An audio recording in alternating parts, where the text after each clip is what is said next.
The letter trembled in my hands as I stared at the bank statement, my inheritance account balance mocking me with its single digit. $1. My father's legacy had been reduced to spare change. My name is Phoebe, and I never thought I'd be plotting revenge against my own brother. But life has a way of reshaping your moral boundaries when someone steals $2 million from you. I can't believe he did this, I whispered, looking up at my best friend Alexis across my kitchen counter. She reached over and squeezed my hand. There has to be some mistake, she said, but her voice wavered. Nathaniel wouldn't. Oh, he would. I crumpled the paper, my fingers leaving damp marks on the expensive stationery. And he did. The signs had been there for months. The way Nathaniel dodged my calls about the joint account, his vague explanations about temporary business investments, the nervous energy when we met for our weekly family dinners. Speaking of dinner, I had to meet him in 30 minutes at Romano's, our usual spot. My stomach churned at the thought. Cancel it, Alexis suggested, reading my expression. You're in no state to. No. I smoothed my architect's blazer, a habit from years of client meetings. I want to see his face when I confront him. The drive to Romano's was a blur of streetlights and rage. I parked my car, checking my reflection in the rearview mirror. Cool and composed, that's what Dad always taught us. Never let them see you sweat, Phoebes, he'd say. Nathaniel was already seated at our corner table, typing furiously on his phone. He looked up as I approached, flashing that winning smile that had charmed investors for years. Hey, sis, you won't believe the day I've had. This new tech startup I'm backing. Where's my money, Nathaniel? His smile flickered but didn't fade. What do you mean? Don't. I slapped the bank statement on the table. $2 million, Dad's inheritance, my half. Where is it? The waiter approached with menus, took one look at our faces, and retreated. Phoebe, listen. Nathaniel leaned forward, lowering his voice. It's not what you think. I needed capital for an amazing opportunity. Once it pays off. You had no right? My voice cracked. That was my money. My future. The restoration projects I planned. Those old buildings. He scoffed. Come on, Phoebe. I'm creating something revolutionary here. Dad would have understood. Dad trusted you to be executor because I was too busy caring for him during his last months. The words tasted bitter. While you were out chasing your next big break, I was changing his sheets and managing his meds. A couple at the next table glanced our way. Nathaniel's face flushed. I'll pay you back, he said quickly. Double, triple even. This venture is going to be huge. Like your last 3 huge ventures? I stood up, my chair scraping against the floor. You know what the worst part is? I would have helped if you'd just asked. But you didn't trust me enough for that, did you? Phoebe, wait. But I was already walking away, my heels clicking against the hardwood floor like a countdown. Outside, the cool evening air hit my face, and I pulled out my phone. Alexis? Yeah, it's exactly what we thought. I started my car. Remember that calligraphy class I took last year? The one where the instructor said I had a gift for forgery? Phoebe. Alexis's warning tone came through the speaker. What are you thinking? I'm thinking it's time to put my talents to use. I pulled into traffic, my mind already racing with plans. Remember Terry, Nathaniel's biggest investor? Don't do anything crazy. Too late. I smiled grimly. Nathaniel always said my obsession with perfect penmanship was a waste of time. Let's see if he still thinks that when his investors start receiving some very interesting letters. At least talk to Leah first, Alexis pleaded, referring to my mentor. She always helps you think clearly. I'll think clearly once I get my inheritance back. I ended the call and drove home in silence, my architect's eye noting the historic buildings I passed. Buildings I could have restored with that money. Dreams I could have built. At home, I pulled out my calligraphy set, the expensive one Dad gave me for Christmas 2 years ago. The paper was cream-colored, heavy stock, perfect for formal business correspondence. My phone buzzed with texts from Nathaniel. Please call me. We can work this out. Don't do anything rash. I turned off my phone and dipped the pen in ink. My hand was steady as I began to write, each stroke precise and measured. Just like Dad taught me, if you're going to do something, do it right. Dear Mr. Robinson, I wrote in Nathaniel's distinctive scrawl, I regret to inform you about some concerning developments regarding your investment. The first domino was about to fall, and once it did, there would be no going back. Your line work is incredible, Phoebe. Sarah, one of my architecture students, leaned over my desk after class. How do you get such precision? I looked up from the restoration sketches I was working on, carefully setting down my calligraphy pen. Years of practice, and a very demanding father who believed perfect penmanship was as important as perfect blueprints. The irony wasn't lost on me. Those same skills I'd learned to please Dad were now being used to dismantle his younger son's business empire. My phone buzzed. Alexis again. Third time today. I let it go to voicemail. Will you teach us sometime? Sarah asked, gesturing to the ornate letters I'd been practicing. It would be amazing for our architectural annotations. Maybe next semester. I smiled, gathering my materials. Right now, I have a special project that needs my attention. Back in my home office, I spread out my work. Copies of Nathaniel's signatures, his business letterhead, and samples of his handwriting from old birthday cards. The letter to Terry was ready, but it needed something extra. Something that would seed doubt without raising suspicion. My doorbell rang. Damn it. I brought wine, Alexis announced, pushing past me into the house. And Chinese takeout. And my moral compass, which you seem to have misplaced.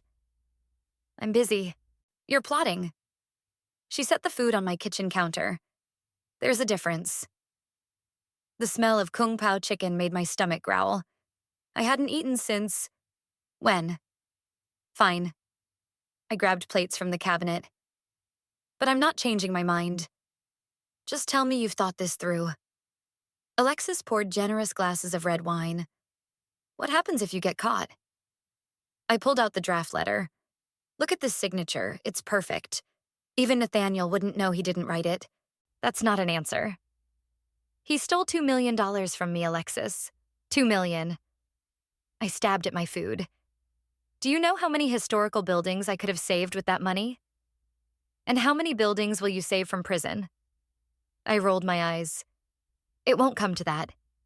The letters will just raise some questions, make investors nervous. Once Nathaniel's business starts to crumble, he'll have to sell his shares. Then I'll get my money back. Through his destruction. Through justice. I took a long sip of wine. He's the one who chose to betray me. Alexis picked up one of my practice sheets, studying the flowing script. You really are amazing at this. It's actually scary how good you are. Thank you, I think. What does the letter say? I handed her the final draft. Her eyes widened as she read. Jesus, Phoebe, this is subtle. The way you hint at cash flow problems without actually stating them. The casual mention of delayed vendor payments. Investors spook easily, I said, especially when they think they're getting insider information they weren't supposed to see. My phone rang again. Nathaniel. I sent it to voicemail. He's trying to reach out, Alexis noted. He's trying to damage control. I returned to my desk, pulling out fresh paper. Besides, I'm busy writing the second letter. This one's going to his board of directors. Phoebe. Alexis set down her wine glass. What would your dad say? Dad would say... I paused, pen hovering over paper. Dad would say, do it right or don't do it at all. That's not what I meant. A knock at my door interrupted us. Through the glass, I saw Leah's familiar silhouette. Did you call her? I asked Alexis accusingly. Someone had to. I opened the door to find my mentor holding a bottle of scotch, Dad's favorite brand. I heard you're planning something stupid, Leah said, stepping inside. Thought you might need this. I don't need an intervention. Good, because this is a strategy session. Leah set the bottle down and examined my work. If you're going to destroy your brother's life, you should at least do it efficiently. Alexis choked on her wine. That's not helping. Neither is trying to talk her out of it. Leah poured 3 glasses of scotch. I know that look in her eyes. It's the same one she had when that competitor Celeste tried to steal her restoration contract last year. And what happened to Celeste? I smiled. You systematically proved her designs were plagiarized and got her blacklisted from every major architecture firm in the city. Leah handed me a glass. Which is why I'm here to make sure you don't go too far this time. I sank into my chair, suddenly exhausted. I just want what's mine. I know, honey. Leah picked up my calligraphy pen. Now, show me exactly what you're planning. If you're going to forge documents, let's make sure they're perfect. Alexis groaned. I can't believe this is happening. Believe it, I said, pulling out fresh paper. Because tomorrow morning, Terry Robinson is going to receive a very interesting letter about his investment. And that's just the beginning. The scotch burned going down, but not as much as the betrayal still burning in my chest. Tomorrow, the real work would begin. 3 days after I sent the letter to Terry, my phone lit up with a text from an unknown number. We need to talk about Nathaniel's company. Coffee? I met Terry at a quiet cafe downtown, away from the business district where Nathaniel's office loomed. He was already there, drumming his fingers on a manila folder. I received an interesting letter, he said without preamble. Supposedly from your brother. I stirred my latte, keeping my expression neutral. Oh? Thing is, I've known Nathaniel for years. He's never sent handwritten correspondence before. Terry slid the letter across the table. But when I had my assistant check the signature against our records, it matched perfectly. How concerning. I took a careful sip of coffee. The contents are even more concerning. Terry leaned forward. Have you spoken to your brother lately? We're not on the best terms right now. Family dispute? You could say that. Terry nodded slowly. This letter suggests some serious cash flow problems. Delayed payments, questionable accounting practices. He tapped the paper. If even half of this is true, I need to reevaluate my position. My phone buzzed. Nathaniel again. I declined the call. Speak of the devil? Terry asked. He's been persistent lately. The cafe door chimed and I froze. Nathaniel walked in, his face falling when he spotted me with Terry. Phoebe? Terry? He hurried over. What's going on here? Just having coffee with your sister, Terry said smoothly, but I saw him slide the letter into his folder. Catching up on family matters. Really? Nathaniel's eyes narrowed at me. Because my sister hasn't been taking my calls for days. I've been busy, I said, standing up. Actually, I should get back to work. Sit down, Phoebe. Nathaniel's voice was steel. What exactly are you two discussing? Investment concerns, Terry said. Nothing concrete, just clarifying some details. What concerns? Nathaniel pulled up a chair. Our last quarterly report showed strong growth. Did it? I couldn't help myself. Or did it show what you wanted it to show? Nathaniel's face paled. What are you doing? Me? Nothing. I gathered my things. But maybe you should be more careful about what you put in writing. I left them there, Nathaniel already launching into damage control mode with Terry. Outside, my hands were shaking so badly I could barely text Alexis. It's working, I wrote. Terry's spooked. Her reply was instant. Come over, now. I found her pacing in her living room. This has to stop, Phoebe. You're going too far. I'm just getting started. I pulled out more letters from my bag. These go to the board members tomorrow. Look at yourself. Alexis grabbed my shoulders. You're shaking. You barely sleep. This revenge is consuming you. It's not revenge, it's justice. Is it? She released me. Because you looked pretty satisfied watching your brother panic just now. I sank onto her couch, suddenly exhausted. You don't understand. I understand that you're hurting. She sat beside me. But this isn't you, Phoebe. You build things. You restore them. You don't destroy them. My phone rang again. Leah this time. Turn on the business news, she said when I answered. I grabbed Alexis's remote. The headline scrolled across the screen. Tech startup faces investor scrutiny after anonymous tips. Holy shit, Alexis whispered. Terry works fast, I said, watching Nathaniel's company's stock price ticker dropping. This is real now, Leah said through the phone. Are you ready for what comes next? Before I could answer, my phone beeped with another call. Nathaniel again. This time I answered. What did you tell him? He demanded. I don't know what you're talking about. Don't lie to me. His voice cracked. Terry's pulling his investment. The board is asking questions. Everything I've built is falling apart. Everything you built with my money, I corrected. Silence. Then, quietly, so this is revenge. This is consequences. Phoebe, please. He sounded close to tears. I can explain everything. Like you explained where my inheritance went? I'm your brother. You should have thought of that before you betrayed me. I ended the call. Alexis was staring at me. Was that worth it? I watched the stock price fall another point on the TV screen. Ask me again when I get my money back. But that night, alone in my bed, I heard Nathaniel's broken voice in my head. I'm your brother. For the first time since this started, I felt a twinge of doubt. My phone lit up with a text from an unknown number. We know what you did. The letters? Amateur work. Meet tomorrow or we go public. Sleep didn't come at all that night. Someone knows. I slapped my phone on Leah's desk, displaying the threatening text. I need your help making this go away. Leah adjusted her reading glasses, studying the message. Could be a bluff. Could be Nathaniel. Or could be someone who can actually prove what I did. I paced her office, my heels clicking against the hardwood floor. I can't go to prison, Leah. I have projects, clients, students. Sit down before you wear a hole in my floor. She pulled out a fresh sheet of paper. Show me exactly how you forged those signatures. Every detail.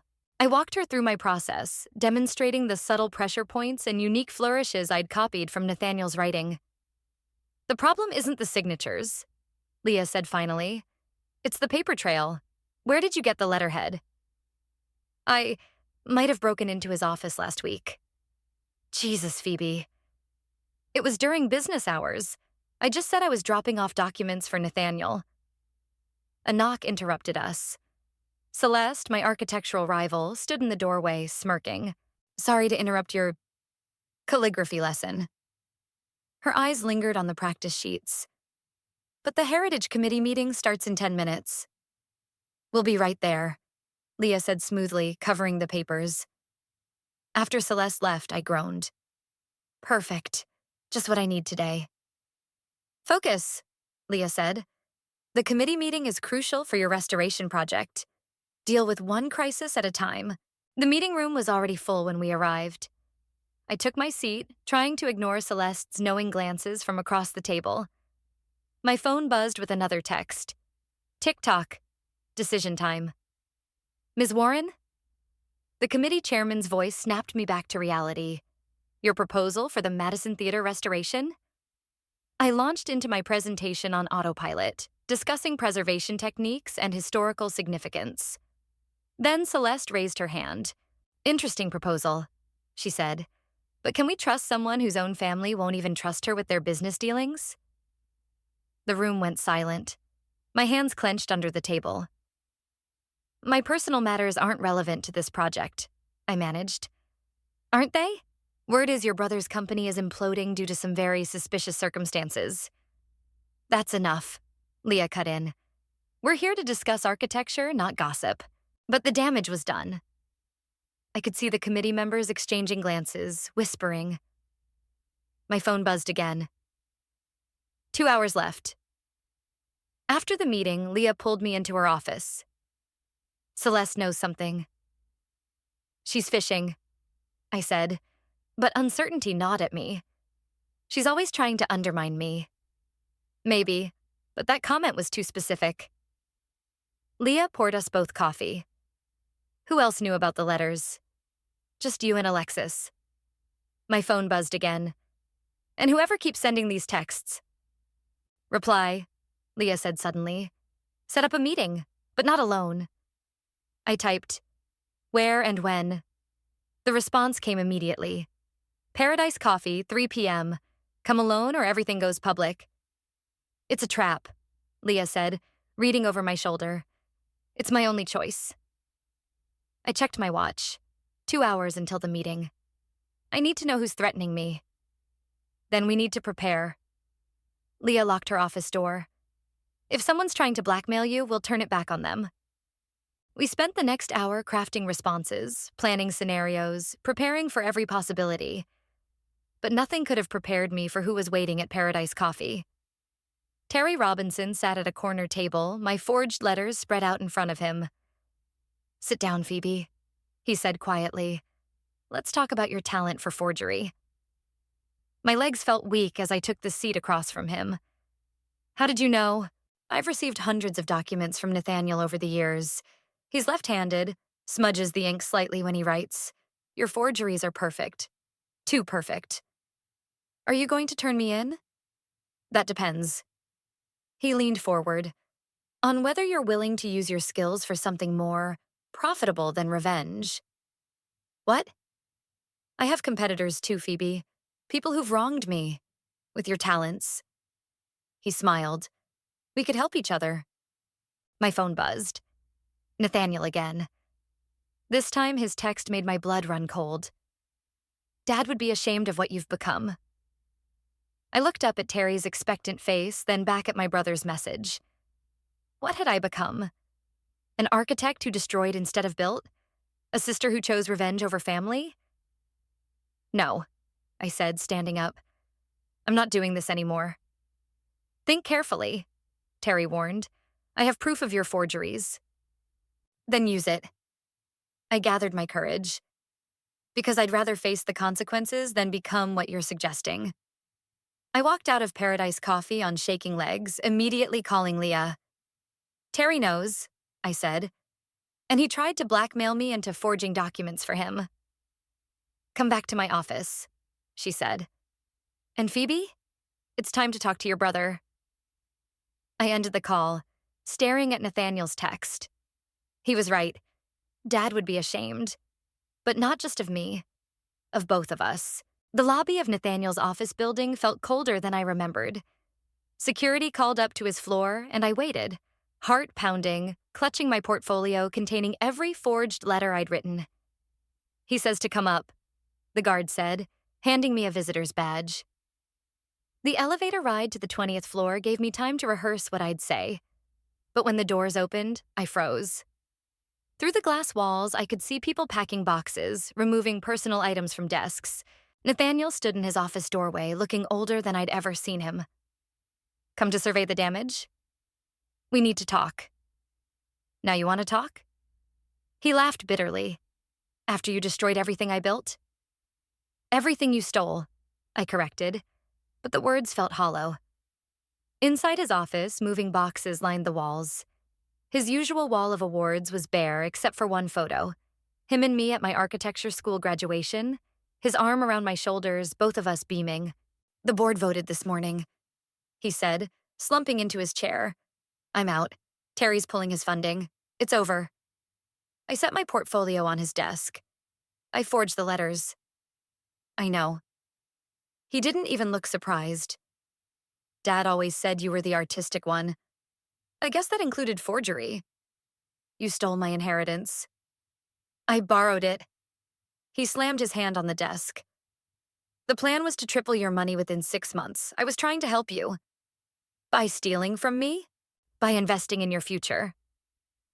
He ran his hands through his hair. Do you know what $2 million would have become if this had worked? You could have restored every historic building in the city. That wasn't your decision to make. No, it wasn't. He picked up the graduation photo. I wanted to prove I could be as successful as you. The perfect daughter. Dad's pride and joy. Is that what you think? I sank into the chair opposite him. That Dad was prouder of me? Wasn't he? You were following his footsteps, becoming an architect while I was just chasing dreams. He was proud of both of us, Nathaniel. He just showed it differently. A knock interrupted us. Terry stood in the doorway, looking between us with calculated interest. Family reunion? He stepped in uninvited. Perfect timing. We need to discuss some paperwork. Get out, Nathaniel said. Now. Terry pulled out a folder. Your sister and I had an interesting chat yesterday about her special talents. I felt the blood drain from my face. What's he talking about? Nathaniel asked. Your sister is quite the forger, Terry said smoothly. In fact, those letters that tanked your company? All her work. Beautiful penmanship, really. Nathaniel stared at me. You did this deliberately? She did, Terry continued. And now she's going to help me with some similar work, aren't you, Phoebe? Unless you both want to face fraud charges. No, she's not. Nathaniel stood up. Get out of my office. You're not in a position to make demands anymore. Terry smiled. But your sister could help rebuild everything you lost. With her skills and my connections, I said no. I opened my portfolio, spreading out the forged letters. In fact, I'm going to the board right now to confess everything. That would be unwise, Terry warned. Actually, Nathaniel pulled out his phone. It would be very wise, because I've been recording this entire conversation. Terry's smile vanished. So, here's what's going to happen, Nathaniel continued.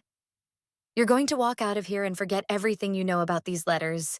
Because if you don't, this recording of you attempting to blackmail us into committing fraud goes public. You're bluffing. Try me. Nathaniel's voice was steel.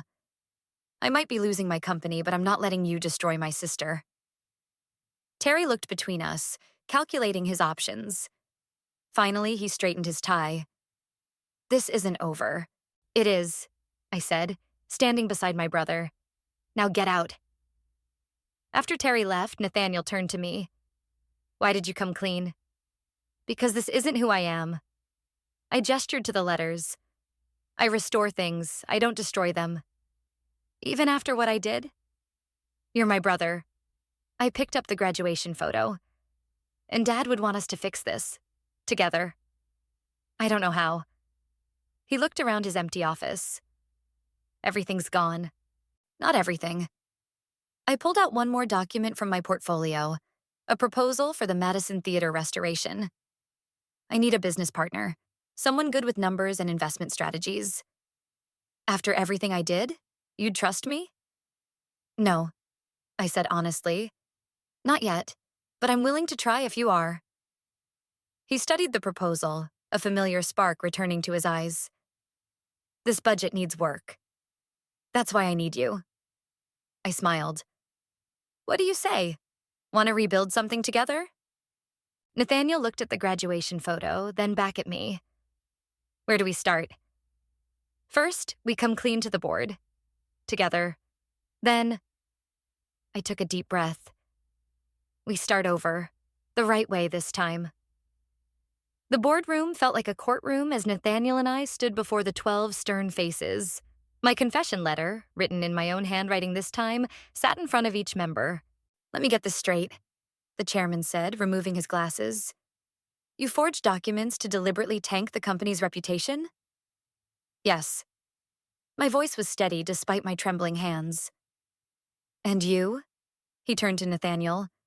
Misappropriated your sister's inheritance without authorization? I did. Nathaniel straightened his tie. We're both here to face the consequences. Well, the chairman leaned back. This is certainly a first. A board member I recognized as Patricia spoke up. Why come clean now? Because we want to fix this, I said, pulling out the Madison Theater proposal. Together, legally this time. You expect us to trust either of you after this? Another board member scoffed. No, Nathaniel stepped forward. We expect you to look at the numbers. The Madison Restoration Project has potential for 30% returns in the first year alone. With my architectural expertise and Nathaniel's business acumen, I added, we can turn this historic liability into a profitable venture. And what about Terry Robinson's allegations? Patricia asked. You mean his attempted blackmail? I pulled out my phone, playing the recording. The same blackmail he tried to use to force me into forging documents for his benefit? The room fell silent as Terry's voice filled the air. Your sister could help rebuild everything you lost, with her skills and my connections. Interesting, the chairman said when the recording ended. Very interesting. A knock at the door made us all turn. Leah walked in, carrying a thick folder. Sorry I'm late, she said, though I knew her timing was perfectly planned. I have some additional documents the board should consider. This is a closed meeting, Patricia protested. I'm here as a character witness. Leah set down her folder. And as the head of the Heritage Architecture Committee. We've just approved full funding for the Madison Theater project, contingent on Phoebe's involvement. The board members exchanged glances. That's a significant endorsement, the chairman mused. It's also time-sensitive, Leah added. If restoration doesn't begin within 30 days, the building will be demolished for a parking structure.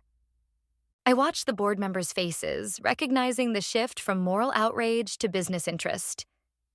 Even Patricia was studying the proposal with new attention. We'll need time to deliberate, the chairman said finally. Please wait outside. In the hallway, Nathaniel paced while I slumped against the wall. That could have gone worse, Leah offered. Or better, I sighed. Why did you really come? Because you two idiots are family, she said simply, and because I've never seen either of you fight this hard for something good instead of against each other.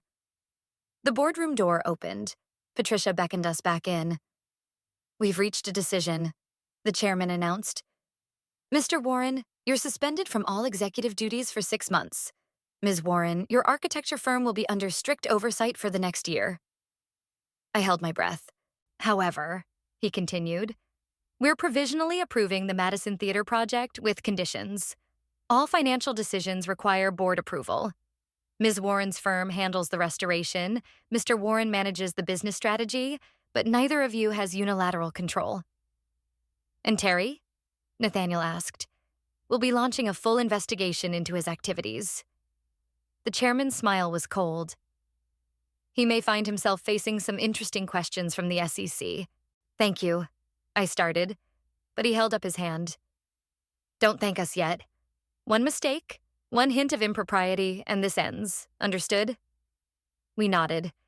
Outside the building, Nathaniel turned to me. I don't deserve this second chance. Neither do I admitted. But maybe that's not the point. What is the point? That we're better together than we are trying to destroy each other. I pulled out the old graduation photo I'd taken from his office. Remember this day? You told me you'd always have my back. And instead, I stabbed you in it. He took the photo, smiling sadly. God, we were so young. We can be that close again, I said. It'll take time, but time and trust, he finished, both of which I need to earn back. My phone buzzed. Alexis. How did it go? We're starting over, I texted back. Both of us. Speaking of starting over, Nathaniel said, I should show you something. He pulled out his own phone, displaying his bank account. I didn't spend all your inheritance. Most of it is still here, just tied up in investments. How much? Enough to fully fund your half of the Madison project once I liquidate everything. He met my eyes. I really was trying to help Phoebe. I just did it completely wrong. We both did. I looked up at the Madison Theater's faded facade across the street. But maybe now we can do something right. Together? He held out his hand. Together. I took it, feeling the weight of the past few weeks finally start to lift. But Nathaniel, if you ever touch my money again, you'll forge my signature on divorce papers to my future wife? Worse. I grinned. I'll tell Dad's old college friends about that spring break incident in Miami. You wouldn't dare. Try me, little brother. Try me.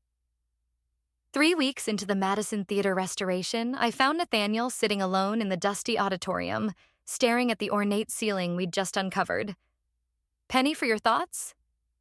I sat beside him, brushing plaster dust off my jeans. "Dad brought us here once," he said quietly. "Remember? You were maybe 12, I was 8. He pointed at the ceiling and said, 'This is what dreams look like when they're built right.'" I finished. "I remember. I keep thinking about how disappointed he'd be in me." "Hey," I nudged his shoulder. "He'd be proud of what we're doing now." "After everything I did?" "After everything we both did," I corrected. "Look up there." The ceiling's intricate patterns were emerging from decades of grime, gold leaf peeking through where our restoration team had started cleaning. "Someone built this 100 years ago," I continued. "Then someone else covered it up, thinking something new would be better. But underneath, it was always beautiful, just waiting for the right time to shine again." "That's surprisingly poetic for you." "I have my moments." A crash from the lobby interrupted us. We rushed out to find Celeste standing amid fallen scaffolding, clutching a camera. "What are you doing here?" I demanded. "Getting evidence." She held up her camera triumphantly. "The Heritage Committee will be very interested to know you're violating preservation codes." "We have all the proper permits," Nathaniel said. "Do you? Because these support beams look suspiciously modern for a historical restoration."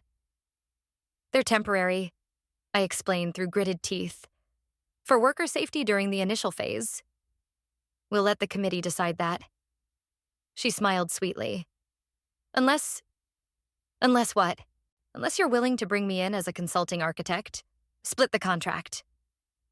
I started forward, but Nathaniel caught my arm.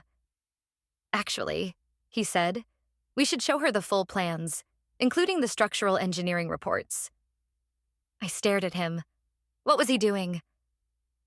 "Follow me to the office." He continued smoothly. "We keep all the documentation there." In the small site office, Nathaniel pulled out a thick folder. "Here's everything you need to know about our permits and procedures." He paused. "Oh, and here's something else interesting." He opened his laptop, playing a security camera feed. There was Celeste, deliberately pushing over the scaffolding before discovering it. "Staging accidents to force your way onto profitable projects." Nathaniel clicked his tongue. "That could be very damaging to your reputation." Celeste's face went pale. "You can't prove?" "We just did." I pointed to the camera still recording in the corner. "So here's what's going to happen. You're going to leave. Now. And if I hear even a whisper about permit violations, this footage goes to every architecture firm in the city." Nathaniel finished. After she stormed out, I turned to my brother. "That was something I learned from you, actually." He grinned. "Always have leverage." "I've created a monster. You've created a partner." He sobered. "Look, Phoebe, I need to tell you something. About why I really took your inheritance." I sat down, bracing myself. "It wasn't just about proving myself," he said. "I was in trouble. Bad investments, mounting debt. I thought one big win would fix everything. Why didn't you just tell me?" "Because you were always the successful one, the responsible one." He stared at his hands. "I couldn't stand the thought of you knowing I'd failed. Again. So instead, you betrayed me?" "Instead, I convinced myself I was protecting you. Protecting your money by investing it better than you could." He laughed bitterly. "I'm really good at lying to myself." "And now?" "Now?" He gestured around the office. "Now I'm learning to be honest. With you. With myself. It's terrifying." "Good." I pulled out the latest project reports. "Because these numbers aren't adding up, and I need you to be honest about why." We spent the next hour going over the budget, Nathaniel explaining each discrepancy, me suggesting architectural compromises to cut costs. It felt right. Natural. Like we should have been doing this all along. "We're going to make this work," he said finally, looking at our revised plans. "The theater, or us?" "Both." He stood up, walking to the window overlooking the auditorium. You know what else Dad used to say about this place? What? That the best shows weren't on the stage, but in the lives of the people who came here. All the first dates, proposals, family nights. And now we're adding our story to it. Yeah. He turned back to me. Think we can give it a happy ending?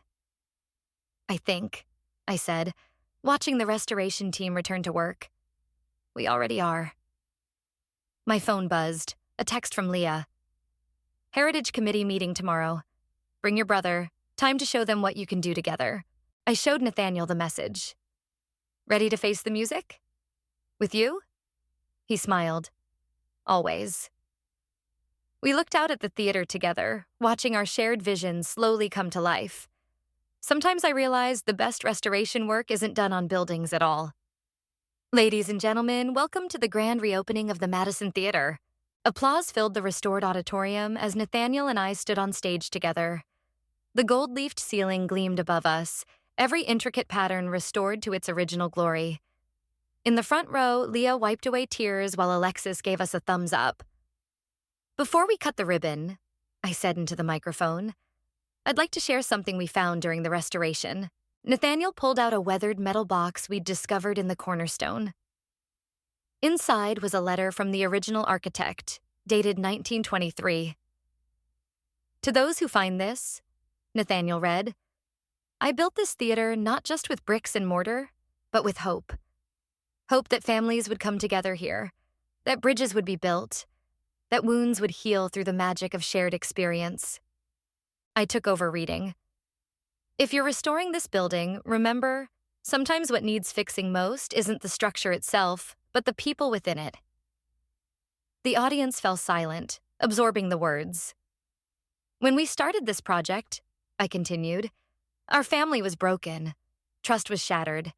But like this theater, we discovered that what looked destroyed was just waiting to be restored. And like any good restoration, Nathaniel added, it took time, patience, and learning to work together. A movement at the back of the theater caught my eye. Terry slipped into the last row, trying to remain unnoticed. But I wasn't afraid anymore. We also learned about forgiveness, I said, looking directly at him. And that revenge destroys more than it repairs. Terry met my gaze, then nodded slightly before turning and walking out. After the ceremony, during the reception, Celeste approached us at the champagne table. I have to admit, she said grudgingly, you did an incredible job. We did, I agreed, emphasizing the we. Sometimes the best designs come from unexpected partnerships. Speaking of partnerships, Nathaniel cut in smoothly. We're bidding on the old library renovation next month. Interested in submitting a joint proposal? Celeste's eyes widened. Are you serious? We could use someone with your eye for detail, I said, as long as you promise not to stage any more accidents. She actually laughed. Deal. Later, as the crowd thinned, Nathaniel and I sat in the front row, looking up at our handiwork. Dad would have loved this, he said softly. He does love it. I pulled out an old envelope from my purse. Remember how he used to write letters to us before big moments? I found this in his desk after he died. It was marked, for when they finally worked together. Nathaniel's hands shook as he opened it. My dearest children, he read aloud. If you're reading this, you've finally figured out what I've known all along, that you're strongest when you're on the same side. Phoebe, your vision gives Nathaniel's ambition purpose. Nathaniel, your drive gives Phoebe's dreams wings. Together, you're unstoppable. I wiped my eyes, continuing. I'm sorry I won't be there to see what you build together, but I know it will be magnificent. Love, Dad. How long have you had this? Nathaniel asked. I found it the day after I discovered you took my inheritance. I was so angry I couldn't open it. I smiled sadly. I guess Dad knew us better than we knew ourselves. He usually did. Nathaniel stood up, offering his hand. Come on, I want to show you something. He led me to the theater's new office, where a familiar photo hung on the wall, us at my graduation. But beside it was a new business license. Warren and Warren Restoration Partners. The board approved it this morning, he said. Equal partnership. What do you say, sis? Ready to build something lasting? I hugged him tight, remembering all the anger and hurt that had brought us here, and the healing that had followed. First rule, I said, pulling back. No more forged signatures. Second rule, no more stolen inheritances. Third rule.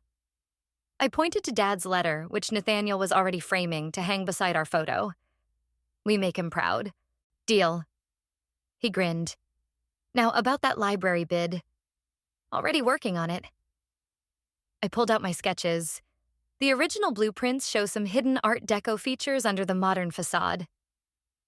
As we bent over the plans together, I heard Dad's voice in my head. This is what dreams look like when they're built right. He was wrong about one thing, though. He was here to see what we built together. In every restored detail, every preserved piece of history, every moment of redemption between a brother and sister who found their way back to each other. Some things, I've learned, are built to last. You just have to know where to look for the foundation.